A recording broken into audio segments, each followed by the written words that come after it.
Bapak Ibu saudara-saudari, salam. Ya, selamat Natal bagi kita. Ya, terima kasih untuk jadwal yang kita sudah sepakati bersama. Ya, kalau kita bertanya kepada orang lain, kata orang, apa itu Natal? Jawabnya apa kira-kira? Kalau bertanya kepada orang lain, apa itu Natal? Kata orang, apa Natal itu? Secara umum, kata orang apa Natal itu? Kelahiran Yesus. Ada lagi yang bilang lain? Kalau orang kita tanya, apa Natal itu? Atau orang berkata kepada kita, Natal itu apa?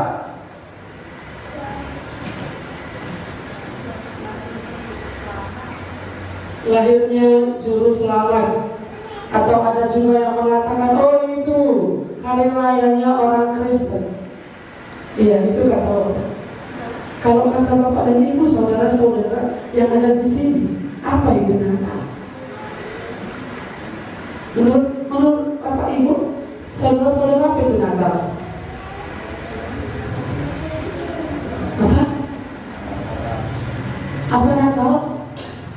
Natal artinya ada surga lah. Apa? Natal artinya ada surga. Oh, Natal artinya ada surga. Yang lain, Natal itu apa? Dibantah di surga dunia jadi manusia. Mantap. Apa kata kamu sih? Yesus datang dari surga untuk menyelamatkan setiap orang yang berdosa. Iya, Tuhan Yesus datang dari surga untuk menyelamatkan setiap orang dari dosa. Kalau siapa namanya Samuel, apa nak guru Natal? Kira-kira apa nak? Kelahiran Tuhan Yesus. Terima kasih. Menurut Desmond apa? Kelahiran Juru Selamat. Menurut Sa'ana itu bukan pasti ngomong untuk menembus dosa. Johnson apa Natal? Tuhan Yesus lahir. Iya, baik, inilah jawaban. Banyak jawaban. Tadi Epi bilang, katakan dulu waktu dia masih kecil, saya pikir itu kalau Natal itu ada baju baru. Kalau ada Natal berarti harus ada baju baru. Ada sepatu. Aku udah Natal, mana baju baru? Nggak cukup satu. Nanti di sana Natal, di sini Natal, di situ Natal. Nggak cukup, aku malu kalau bajunya ada ganti-ganti. Hari ini kita belajar apakah Natal yang sesungguhnya. Mari kita membuka Alkitab kita, Injil Yohanes pasal 1. Injil Yohanes pasal 1 telah menjadi manusia. 1, 2, 3. Pada mulanya adalah firman. Firman itu bersama-sama dengan Allah. Dan firman itu adalah Allah. Dia pada mulanya bersama-sama dengan Allah. Segala sesuatu dijadikan oleh Dia, dan tanpa Dia tidak ada sesuatu pun yang telah jadi dari segala yang telah dijadikan. Dalam Dia ada hidup, dan hidup itu adalah terang manusia. Sampai di situ dulu. Sampai ayat firman. Sejak kapan kita mulai mendengar kata firman?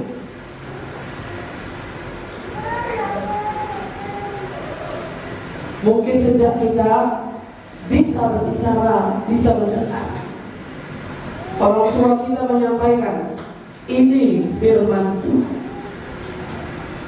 Atau mungkin ketika kita ikut ayat-ayat hafalan Natal.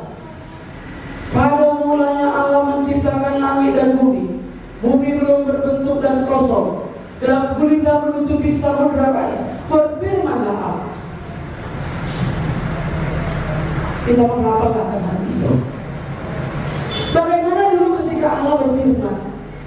Tadi kita menjadi yang itu ketika Allah berfirman. Jadilah terang. Itu kira-kira apa itu ya? Di mana bentuknya itu? Seperti apa? Pada mulanya. Kapan itu pada mulanya? Ketika kita memulai, ketika seseorang membuat rumah ini, pada mulanya, ujungnya itu sih. Pada mulanya, mungkin mereka membuat batangnya. Mungkin mereka mulai dari pucuknya, atau mungkin dari akarnya. Tetapi pada mulanya yang dituliskan di dalam Alkitab itu adalah bukan akarnya itu. Di bawah daripada akar itu ada yang lebih duluan. Firman itu lebih daripada mulanya itu. Masa kalau dikatakan benar-benar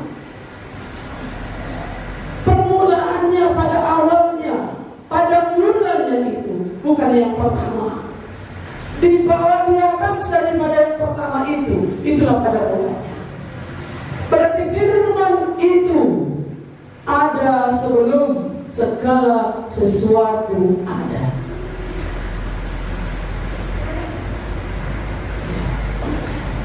Sekalipun siapa menemukan dan listrik lampu ini? Thomas Alva Edison. Sekalipun dia menemukan pada mulanya terang lampu ini, membuat lampu ini, tapi sebelum itu ada penerang yang lain. Jadi bukan selamanya bisa dikatakan bahwa dialah yang menerang. Terang itu sudah ada dari dahulu, mungkin yang lain. Tapi pada mulanya itu, yang dimaksud dengan kata pada mulanya di situ adalah sebelum segala sesuatu. Kita lihat ayat yang kedua. Ia pada mulanya bersama-sama dengan Allah, segala sesuatu dijadikan oleh Dia, dan tanpa Dia tidak ada satupun yang telah jadi dari segala yang telah dijadikan. Tidak ada satupun yang telah jadi dari segala yang telah dijadikan. Allah menjadikan pada mulanya apa? Ya, Allah menciptakan hari pertama apa? Anak sekolah dulu tahu ini. Apa hari pertama? Allah menjadikan hari pertama apa? Hah? Apa? Naya? Langit dan bumi. Tapi sebelum langit dan bumi itu sudah ada sesuatu. Apa itu? Firman. Jadilah terang. Siapa yang berbicara itu? Firman.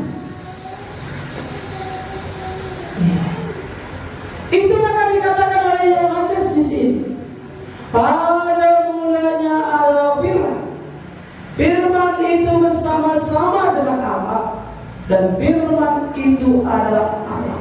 Firman itu adalah Allah. Perkataan Allah itu adalah Allah itu sendiri. Jadilah terang, jadilah cakrawala, jadilah binatang-binatang yang ada di darat dan di laut. Suara itu, firman itu adalah Allah itu sendiri yang berbicara. Bukan manusia, bukan jadi dengan sendirinya. Itulah yang pertama. Sebelum segala sesuatu ada, firman itu sudah ada. Ada pernah orang berkata kepada saya seperti ini. Ya, kata di Batai baru nanginda. Firman Allah itu baru. Ini baru. Kalau enggak lebih dulunya pemenang, namanya pun pemenang kata orang karo. Kepercayaan mereka duluannya itu daripada kata di belakang, daripada firman Allah. Apakah itu betul? Tidak. Pada mulanya adalah firman. Firman itu bersama-sama dengan Allah, dan firman itu adalah Allah. Memang kita nenek moyang kita, opung kita, bolang kita mendengar tentang firman Allah itu baru. Tapi sesungguhnya firman itu dia pada mulanya. Allah berbicara, menciptakan langit dan bumi. Allah menciptakan manusia. Allah bekerja dalam berkarya dalam kehidupan manusia sampai manusia itu jatuh ke dalam dosa. Allah hadir. Allah masuk dalam sejarah manusia. Allah masuk dalam sejarah bangsa Israel. Lalu kemudian sesungguhnya firman itu adalah, berarti sebelum segala sesuatu ada, Allah sudah ada. Siapakah Allah itu? Allah itu adalah yang berbicara, yang menjadikan kita, saudara-saudara sekalian, dan juga termasuk saya. Mari kita lihat ayat yang berikutnya. Ayat 14, mari kita lihat. Firman itu telah menjadi manusia dan dia di antara kita. Dan kita telah melihat kemuliaannya, yaitu kemuliaan yang diberikan kepadanya sebagai anak tunggal Bapa, penuh kasih karunia dan kebenaran. Firman yang pada mulanya tadi, firman yang bersama-sama dengan Allah, firman yang adalah Allah itu sendiri, yang menjadikan segala sesuatu sebelum segala sesuatu ada. Tanpa dia tidak ada satupun dari yang telah ada menjadi ada, yang tidak ada menjadi ada. Firman itu telah menjadi manusia. Allah menjadi manusia. Bagaimana prosesnya? Allah menjadi manusia. Mari kita lihat kepada Matius pasal 1. Saya beri Ia akan melahirkan anak laki-laki, dan engkau akan menamakan dia Yesus. Kepada siapa Tuhan berbicara? Kepada siapa? Kepada Yusuf. Berita tentang kedatangan Yesus yang pertama sekali dikatakan kepada Maria, yang kedua kepada Yusuf sebagai tunangan Maria, bahwa Allah akan datang ke dalam dunia. Engkau akan menamakan dia Yesus, karena dialah yang akan menyelamatkan umatnya dari dosa mereka. Siapakah yang akan diselamatkan di situ? Umatnya. Siapakah umatnya? Umat Tuhan, umat kepunyaan, milik kepunyaan, bukan saudara dan saya, tapi bangsa Israel. Makanya dalam Yohanes pasal 1 tadi, ayat 10 dikatakan, ia datang kepada milik kepunyaannya. Dia datang ke tengah-tengah bangsa Yahudi, kepada orang-orang Yahudi, bukan kepada bangsa kita, bukan kepada orang Batak, bukan kepada bangsa Indonesia dia datang, tapi dia datang kepada umat kepunyaannya. Janji itu, janji kedatangannya itu adalah kepada umatnya. Siapa umatnya itu? Saya bukan umatnya, saudara, bapak dan ibu bukan umatnya. Ya, bagaimana?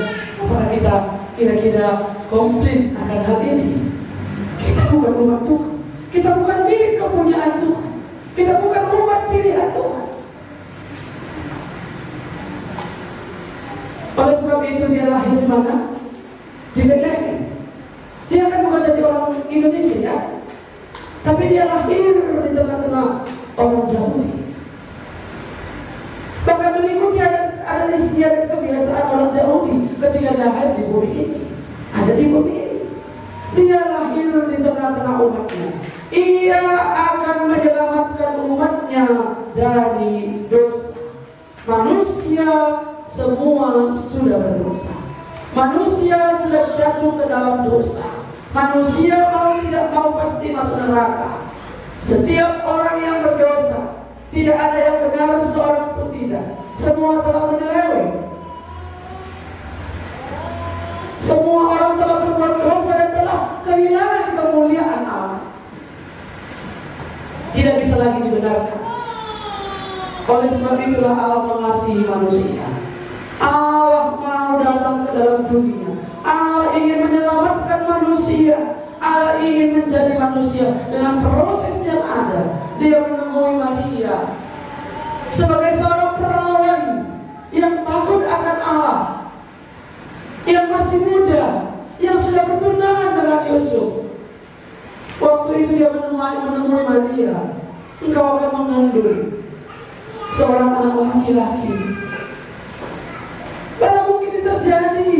Kan itu kata Maria ya. Coba kalau masih kayak Laura ini lah, masih SMP kelas 3, kelas 2, kamu akan mengandung. Wow, gitu ya.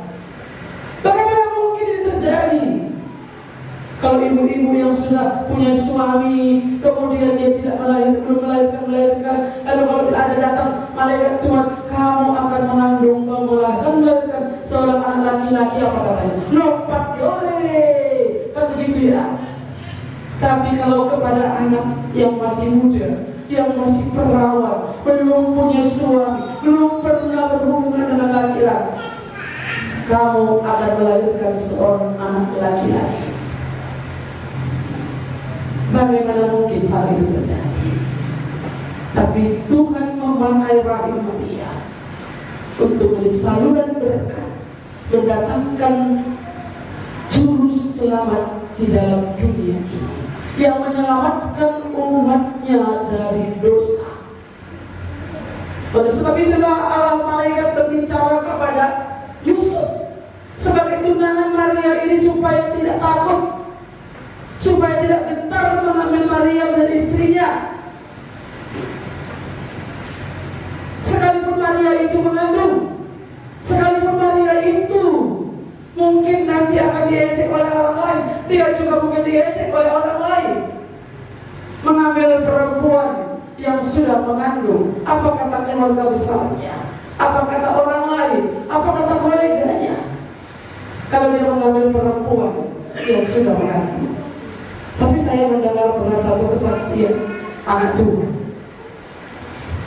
Nanti kalau ada perempuan yang sudah mengandung, tapi kalau Tuhan meyakinkan kamu untuk mengambil dia menjadi istrimu, apa kamu bilang? Itu kata ibu pendeta yang waktu itu. Dia pikir begini, kalau Tuhan menyuruh aku mau. Kalau itu kata Tuhan, ya, malaikat Allah berbicara kepada Yusuf, Yusuf jangan takut mengambil Maria menjadi istri, karena anak yang ada dalam kandungannya itu dari Allah. Dia akan melahirkan seorang anak laki-laki, dan engkau akan menamakan dia Yesus, karena ia akan menyelamatkan umatnya dari dosa mereka. Umatnya. Makanya kalau kita sebagai orang Indonesia, kalau kita sebagai orang Batak misalnya, itu adalah anugerah besar. Kalau memang itu kita bisa diselamatkan oleh Tuhan. Kalau memang dia datang kepada kita, ada pertemuan dengan Yesus. Dari mana pertemuan itu bisa terjadi? Kalau kami memilih Natal ini adalah secara global, temanya adalah pertemuan di udara. Bagaimana kita bisa bertemu dengan Yesus dengan cara yang unik? Iya, dengan cara yang unik. Bagaimana dia itu datang ke dalam dunia dengan cara Tuhan sendiri. Allah menjadi manusia. Ini bukan satu yang, ini adalah hal yang aneh. Ini adalah hal yang unik. Bagaimana mungkin Allah menjadi manusia? Allah adalah Allah. Allah adalah Roh. Tidak mungkin dia menjadi manusia. Ini pertentangan bagi dunia, bagi banyak orang. Tidak mungkin Allah menjadi manusia. Tidak mungkin Allah itu beranak.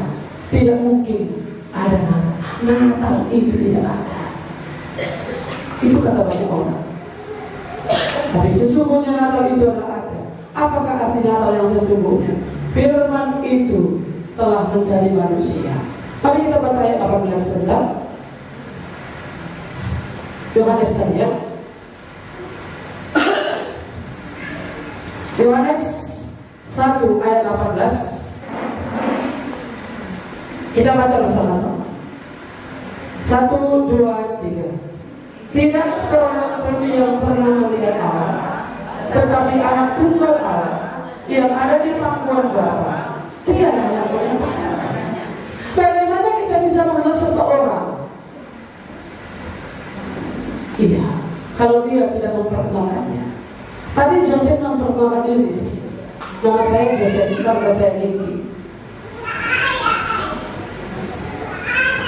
Iya. Mungkin kita nggak tahu selama ini dia tinggal di mana. Dia berpindah-pindah, kita tidak tahu seperti apa kehidupan yang kita tidak mengerti.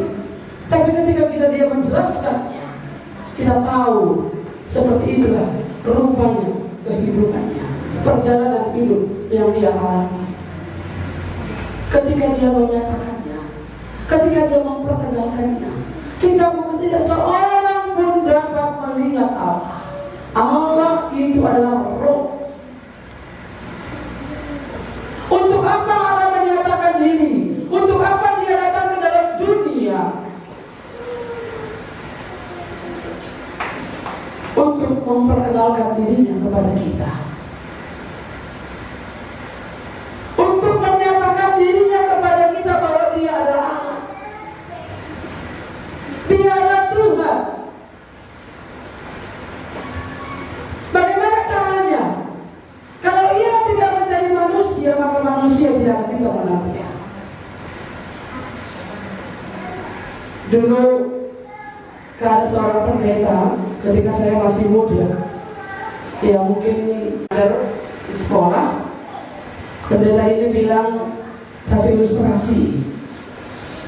Kalau kita naik mobil, lalu kita mau lihat semut, mungkin semut ada di depan kita. Lalu kita mau menyelamatkan semut itu supaya tidak digilas oleh roda mobil ini. Apakah yang harus kita lakukan? Kalau kita bilang, put, awas aku mau lewat, nggak bisa. Dia nggak ngerti bahasa manusia. Nggak ngerti dia. Kalau kucing bus, mungkin kamu. Kalau ayam, bisa mungkin dia. Bisa. Tapi kalau semut apa yang harus dilakukan? Put, awas aku mau lewat, nanti kamu mati begitu. Nggak bisa. Cara yang lain satu-satunya. Maka orang yang di dalam mobil itu harus turun. Dia harus turun, mengambil semut ini. Kalau dia mengasihi dan memindahkan semut itu ke tempat yang lain. Ini caranya baru semut itu bisa diselamatkan, tidak digilas oleh mobil itu. Allah menjadi manusia. Mungkin bagi orang lain sangat mustahil. Tetapi bagaimana kan caranya supaya manusia ini, saya dan saudara, bisa mengenal dia. Dia menjadi manusia. Itulah firman Allah itu telah menjadi manusia. Ayat 14 tadi. Firman itu telah menjadi manusia dan diam di antara kita. Di mana dia ada? Di antara kita. Dia hadir di antara kita. Tetapi pada awalnya dia datang kepada milik kepunyaannya. Ayat 10. Ia telah ada di dalam dunia dan dunia dijadikan olehnya, tetapi dunia tidak mengenalnya. Dia ada di tengah-tengah bangsanya. Dia memperkenalkan diri kepada bangsanya, tapi bangsanya menolak dia, bahkan mengambil dia, bahkan menyalibkan dia. Siapa yang menyalibkan Yesus? Bangsanya sendiri. Menangkapnya, mengejeknya, menolaknya, mengatakan dia setan, penghulu setan, Beelzebul. Itu yang dikatakan. Dia datang kepada diri kepunyaannya, tapi orang-orang kepunyaannya tidak menerimanya. Ayat 11.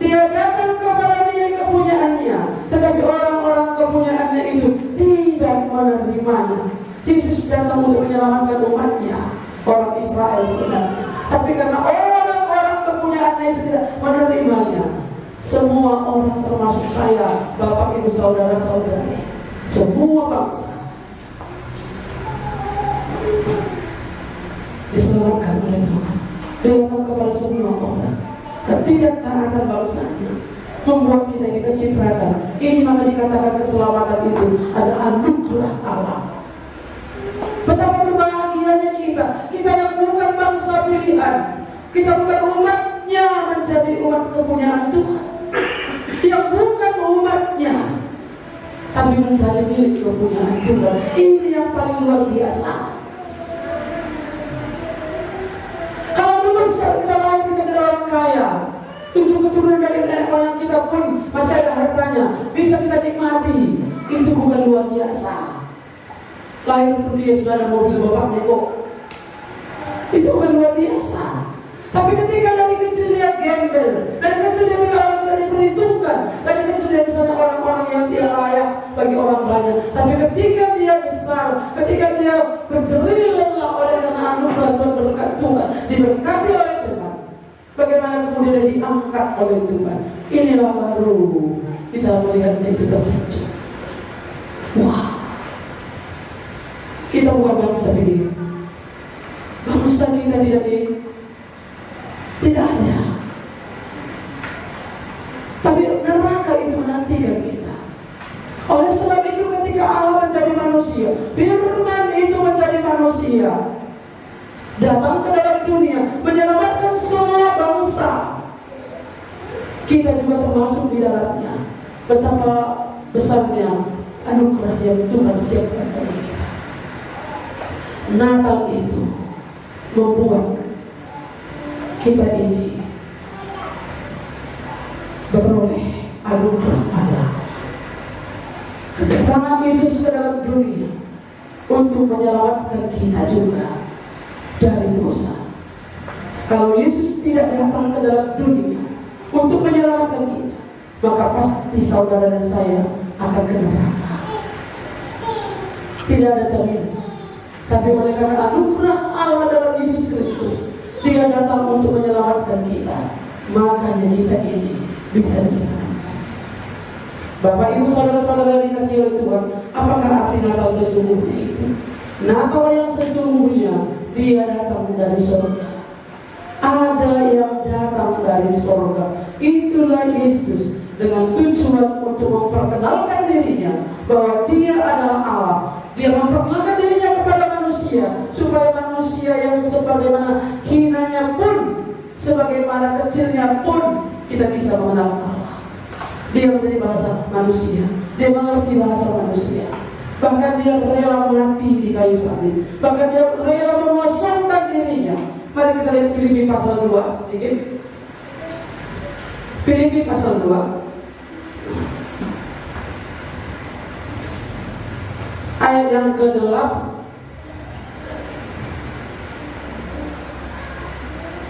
Dan dalam keadaannya sebagai manusia, Ia telah merendahkan dirinya dan taat sampai mati, bahkan sampai mati di kayu salib.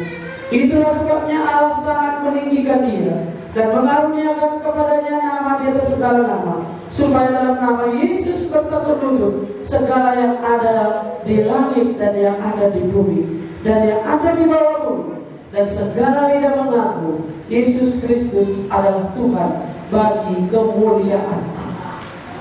Satu saat semua yang ada di langit, di atas, yang ada di bumi di bawah, akan bertekuk lutut berkata Yesus adalah Tuhan. Satu saat pasti akan ada pertemuan di udara, pertemuan dengan Yesus untuk kedua kalinya. Ketika Dia datang untuk kedua kalinya di awal-awal, semua orang akan berkata Yesus Engkau adalah Tuhan. Tapi waktunya akan terlambat. Semua lutut akan bertelur Tuhan.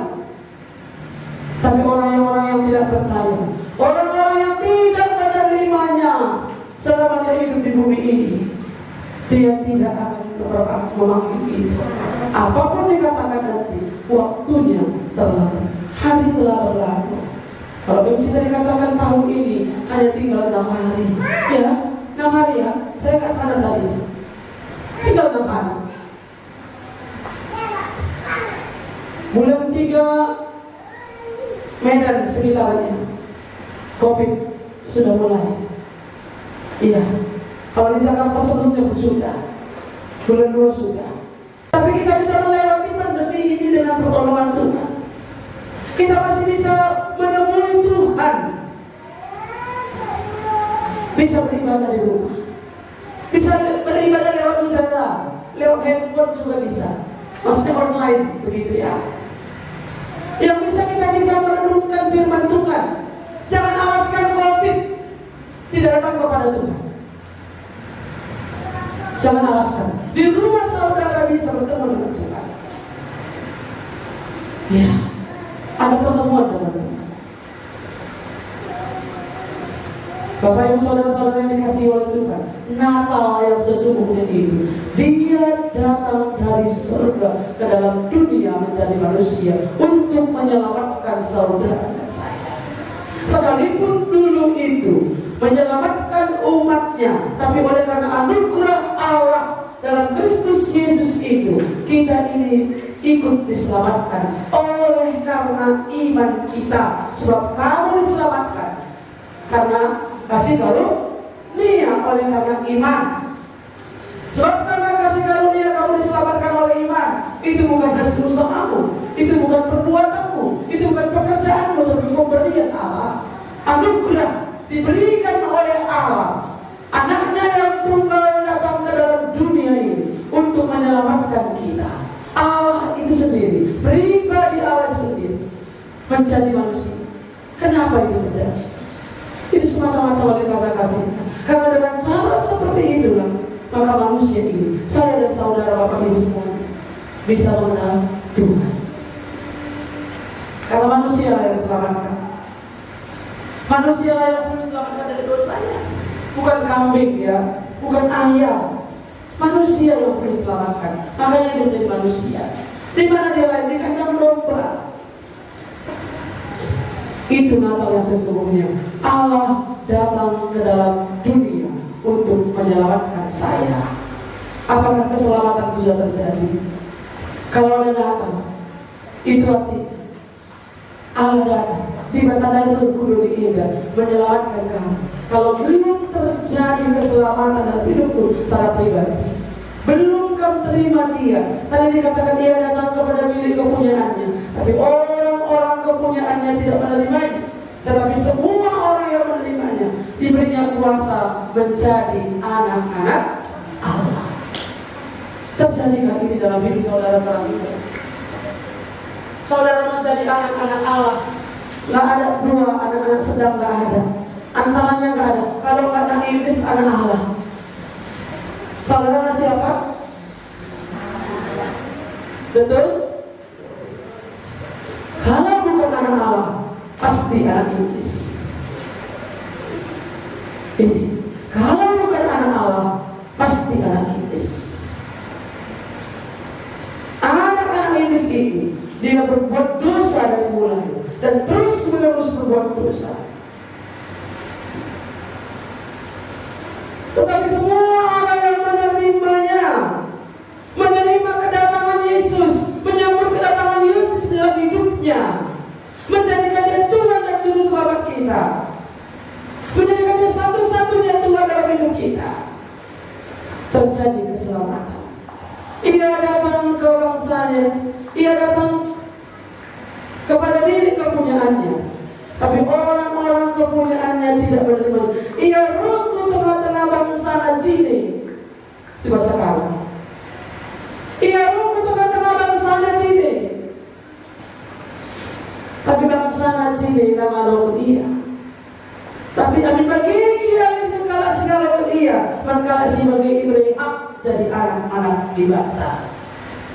Orang yang menerimanya saudara, orang yang menerimanya di dalam hidupnya, menjadikan Yesus adalah Tuhan, itulah akan menjadi anak-anak Allah. Apakah di Natal ini kita mau menyambut Dia, Yesus yang datang dari surga itu, yang mau menyelamatkan aku? Ia datang ke tengah-tengah bangsa dan sini, dan kita telah melihat kemuliaannya, yaitu kemuliaan yang diberikan Bapa kepadanya. Bagaimana Dia menyatakan kemuliaannya? Dia sudah menyatakan siapakah Dia sebenarnya. Yesus dalam pekerjaannya di bumi ini, orang mati Dia bangkitkan, orang buta Dia bisa melihat, orang yang lumpuh bisa berjalan, orang diberi makan 5.000 orang hanya dengan 5 roti 2 ikan. Dia sudah menyatakan kemuliaannya, sekalipun kita hadir pada waktu itu secara mencatat. Hari ini kita masih bisa belajar. Dia ada di tengah-tengah kita, Dia diam di antara kita. Hari ini kita mendengar kumandang berkumandang nama Yesus. Berita tentang surga itu berkumandang. Di mana pun kita bisa mendengarnya, bukan hanya di gereja. Di mana bisa kita mendengarnya? Tidak alasan bagi kita, aku sakit, aku bisa ke gereja. Di rumah ada radio, ada TV, ada handphone, ada YouTube, semuanya bisa kita mendengar firman Tuhan. Gak ada alasan bagi kita untuk tidak bersekutu dengan Tuhan. Kalau memang kita sudah menerima Dia, Natal yang sesungguhnya, Yesus datang ke dalam dunia untuk menyelamatkan kita. Dia hadir di antara kita. Bagaimana dengan reaksi kita, respon kita? Maukah kita menerima Dia? Itu yang pertama. Yang kedua, mari kita lihat ayat 29. Yang kedua, pada keesokan harinya Yohanes melihat Yesus datang kepadanya. Yohanes langsung, dan dia berkata, lihatlah anak domba Allah yang menghapus dosa dunia. Dialah yang kukatakan, yang kumaksud ketika kukatakan, kemudian daripada aku akan datang seorang yang telah mendahului aku, sebab Dia telah ada sebelum aku, dan aku sendiri pun mula-mula tidak mengenal Dia.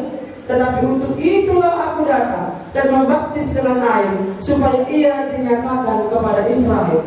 Dan Yohanes memberi kesaksian, katanya, aku telah melihat Roh turun dari langit seperti batu, dan Ia tinggal di atasnya, dan aku pun tidak mengenalnya. Tetapi Dia yang mengutus aku untuk membaptis dengan air telah berfirman kepadaku, jikalau engkau melihat Roh itu turun kata seseorang dan tinggal di atasnya, Dialah itu yang akan membaptis dengan Roh Kudus. Dan aku telah melihatnya dan memberi kesaksian, Ia inilah Anak Allah. Yohanes bersaksi mata. Waktu Yesus dibaptis di Sungai Yordan, ada Roh Kudus turun, Roh Allah turun, dan hinggap seperti burung, bukan seperti, memang burung merpati hinggap di kepala Yesus. Orang-orang pada menolak Yesus. Yohanes juga tidak mengenal siapa Yesus, tapi dia memang menyampaikan bahwa Dia akan datang. Sesungguhnya Dia yang membaptis dengan Roh Kudus akan datang. Aku bukan terang itu kata Yohanes. Yohanes bukan terang, tapi sesungguhnya terang itu telah datang ke dalam dunia ini. Makanya waktu Yesus dibaptis di Sungai Yordan ini, Roh Tuhan turun di kepala, hinggap turun, hinggap merpati di kepala Yesus. Suara dari surga datang. Inilah apa? Anakku yang kukasihi. Jikalau engkau melihat Roh itu turun ke atas seseorang dan tinggal di atasnya, Dialah itu yang akan membaptis dengan Roh Kudus. Dan aku telah melihatnya dan memberi kesaksian, Dia inilah Anak Allah. Saksi mata, saksi hidup. Yohanes yang menuliskan firman ini, dia bukan sembarang untuk menuliskan, tapi dia menyaksikan. Kalau kita lihat Yohanes Injil, surat Yohanes, 1 Yohanes ini, apa yang kami lihat, apa yang kami dengar, apa yang kami meraba dengan tangan kami sendiri, itulah yang kami tuliskan. Saksi mata. Yohanes saksi mata tentang Yesus. Waktu Yesus dibaptis, aku juga mula-mula Allah tidak mengenal dia. Tapi Roh Allah berbicara kepadaku. Ketika nanti kalau ada seseorang yang di atasnya turun Roh Allah dan hinggap di atas kepalanya, ialah yang kumaksudkan itu. Jadi apa yang terjadi? Natal itu ada pengampunan dosa. Lihatlah anak domba Allah yang datang menghapus dosa dunia. Natal yang kedua hari yang dapat disebut itu adalah ada pengampunan dosa. Yesus datang ke dalam dunia untuk mengampuni dosa kita. Adakah dosa saudara sudah diampuni oleh Tuhan? Mengaku dosa. Ada pengakuan dosa. Jika kamu mengaku, jika kita mengaku dosa kita, maka Ia setia dan adil, dan Ia akan menyucikan kita dari segala dosa kita. Ia akan mengampuni dari segala dosa kita, menyucikan dari segala kejahatan kita. Itu janji Tuhan. Harus ada pengakuan dosa. Apakah saudara dosa saudara sudah diampuni? Yesus sudah mati di kayu salib untuk mengampuni dosa kita, dosa saudara dan dosa saya. Dia ada di tengah-tengah di antara kita. Waktu itu Yesus ada di bumi ini, sekarang sudah naik ke surga. Pengampunan dosa sudah selesaikan dari kayu salib. Dan setiap orang yang beriman kepada Tuhan Yesus, percaya, menerimanya, mengakui dosa, aku orang berdosa, orang itulah yang akan mengalami Natal yang sesungguhnya. Ada sukacita yang besar dalam hidup kita ketika kita mengatakan Natal itu Yesus sudah datang ke dalam dunia dan mengampuni dosa. Itu yang kedua. Yang ketiga, mari kita lihat Lukas pasal 2. Lukas pasal 2. Lukas pasal 2. Kita lihat ayat yang ke-29. Mari kita lihat Lukas pasal 2 ayat 29.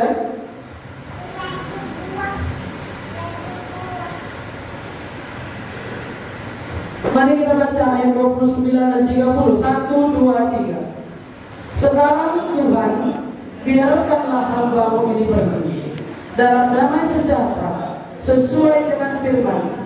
Sebab mataku telah melihat keselamatan yang daripada yang telah Engkau sediakan di hadapan segala bangsa. Apa kata Simeon? Sekarang ya Tuhan, biarkanlah hamba-Mu ini pergi. Kemana? Kemana? Kemana dia mau pergi?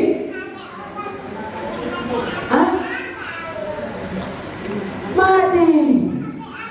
Siap dia untuk mati.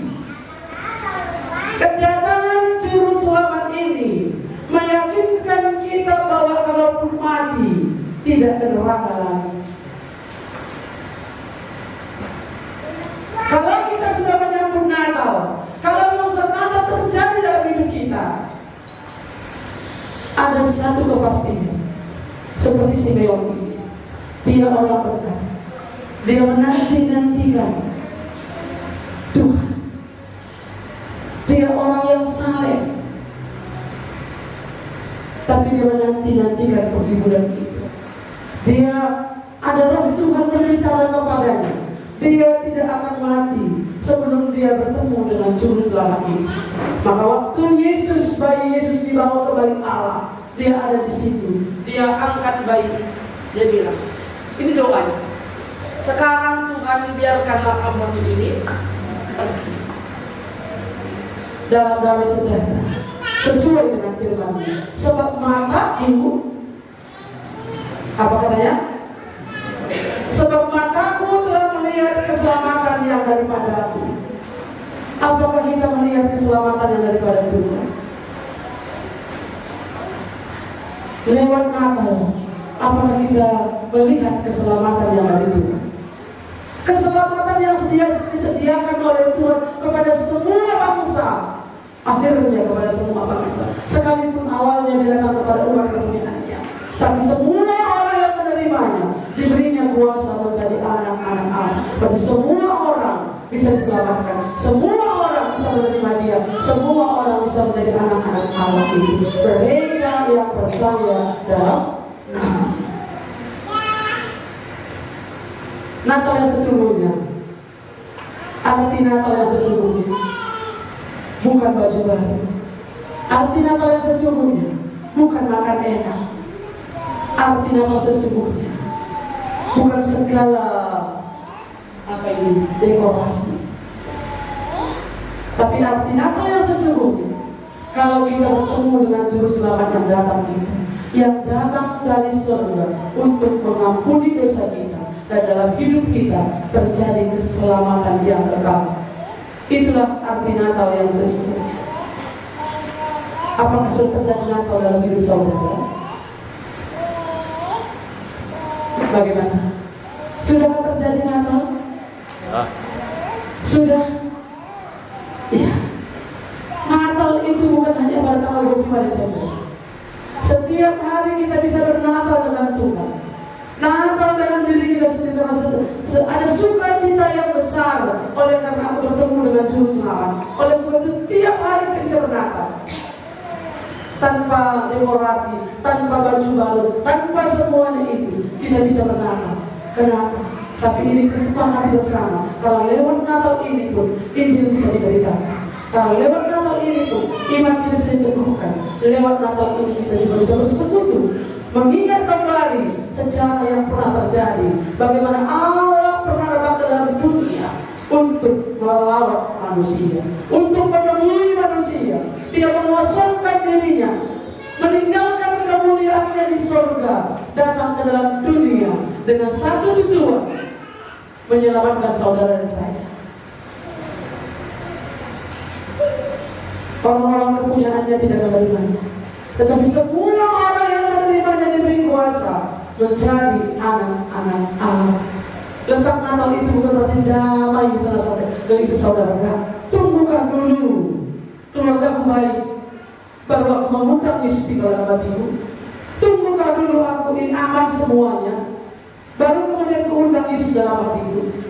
Tunggukan semuanya aman supaya aku bernatal dengan Tuhan dalam hatiku ini. Jangan tunggu itu.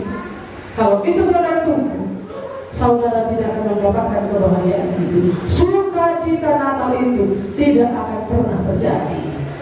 Tapi saudara pribadi harus menyadari, saya membutuhkan Juru Selamat itu. Ia ada di antara kita.